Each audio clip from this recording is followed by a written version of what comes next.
All right, the Library of Congress ID for this interview is this is an interview conducted by the Center for Military and Veteran Studies at Coastal Carolina University, and we are interviewing Lieutenant Colonel Bayless Larkin Spivey, who is a Marine Corps veteran of the Vietnam War era. His service period, he served for 20 years in the Marine Corps from 1961 to 1981, and much of that time he was with, part of that time in Vietnam, 3rd Battalion, 3rd Marine Regiment, 3rd Marine Division. He was also commander of a rifle company, K Company, and was involved for a 13-month tour of duty and then afterwards in other service with the Marine Corps. And this is a recording for the Military History Project of the Library of Congress. The following program is made possible by the generous sponsorship of Crescent Bank.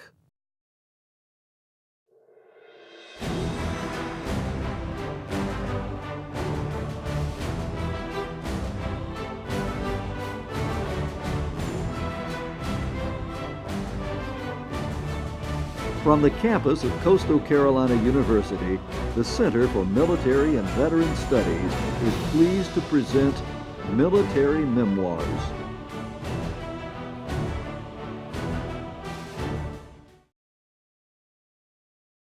Hello and welcome to Military Memoirs, sponsored by Crescent Bank and the Center for Military and Veteran Studies at Coastal Carolina University. I'm Rod Gregg, and it's our pleasure to have on this program Lieutenant Colonel Larkin Spivey. It's very good to have you here. Thank you, Rod. I'm honored you would ask me to be here today. Lieutenant Colonel Spivey is a native of Horry County, a graduate of the Citadel, where he was regimental commander, and served in the United States Marine Corps for 20 years, and involved in the Cuban Missile Crisis, in the Dominican Republic, the Vietnam War, and as an aide to the White House. Why did you decide at the Citadel to enter the Marine Corps during a time of war? Well, that's a long story. Most of my relatives were Air Force. I had two uncles that were killed in World War II in the Army Air Corps. And I did join Air Force ROTC at the Citadel. When I discovered that my eyesight wasn't good enough to be a pilot, I decided to reorient my career plan and do what I thought would be the more difficult job, which was to be a Marine. Mm-hmm. Well, you know, there's a story about my generation during the Vietnam War era that when people were sent in for the draft, that every so often as the soldiers, inductees were lined up, they would pick out one and he'd step out and go to the Marine Corps, and that often people would turn white when they got that summons. But this is something you wanted to do. You wanted to do the Marine Corps. Yes.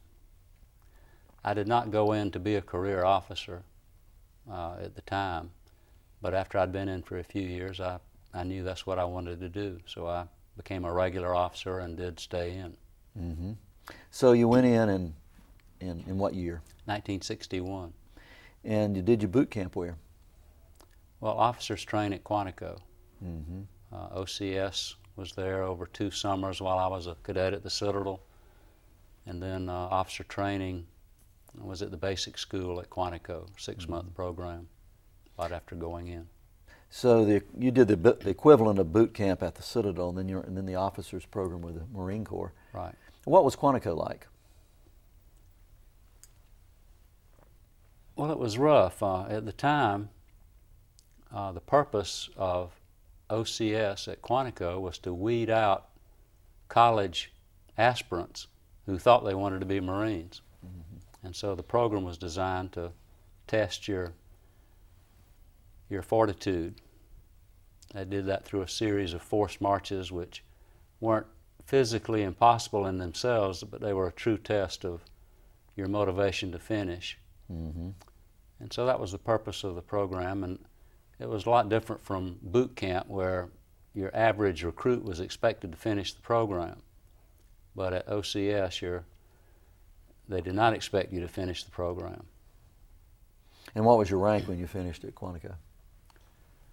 I think I was a sergeant in the reserves or some temporary rank pending being commissioned upon graduation. Mm-hmm. So commissioned a second lieutenant. Right. And then within a relatively short period of time, you found yourself aboard the USS Randolph, which was a submarine chasing aircraft carrier.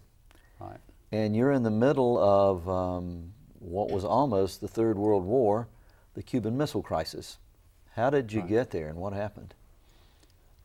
Well, in October 1962, the Randolph put out to sea for normal training off the coast of Norfolk.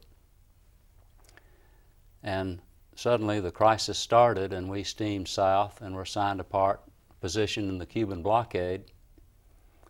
And the mission of the submarine of the aircraft carrier was to track submarines, and that's what we did. Mm-hmm. We followed one in particular for about 5 days until it came to the surface, and we had a standoff that was very tense. Mm-hmm.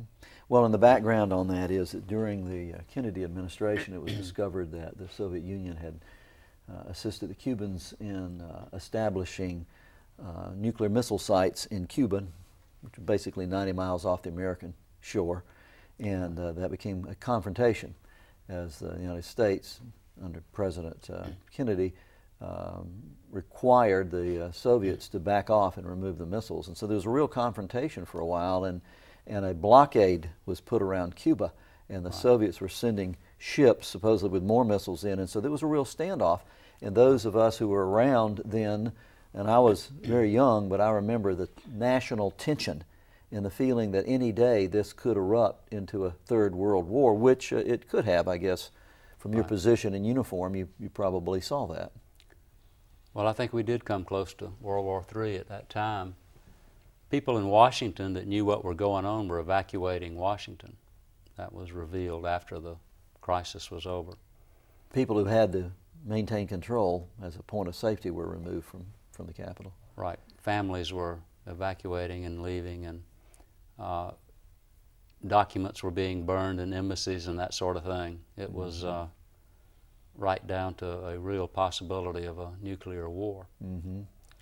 And then the Soviets agreed to withdraw those missiles, and the United States government made some concession with missiles in Turkey and so on. But in your case, to focus on, you're a young Marine Corps officer aboard the USS Randolph, and you're tracking Soviet subs, and you're standing watch on the bridge, and you know your job, but it's really only later you're able to put all this in the big picture and see what was really happening. So what was going on? There was a submarine that was involved.